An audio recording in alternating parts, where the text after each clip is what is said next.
Men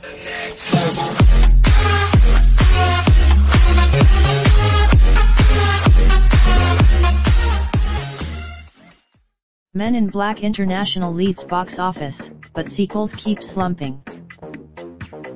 The trend of slumping sequels has continued at the box office this weekend, as Sony's MIB.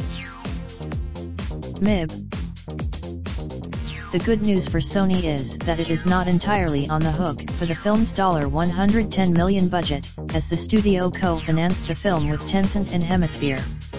Still, this other week results this weekend include the release of Warner Bros. Shaft, which, while critics were generally negative with a 34% rude score, the primarily African-American opening night audience gave the film a solid A on CinemaScore, which could lead to decent word of mouth among black moviegoers.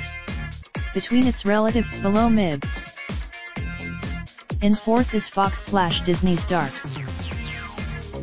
Farther down the charts in ninth is Amazon Studios/30WEST's Late Video. The success of Avengers stars outside of the MCU via THR.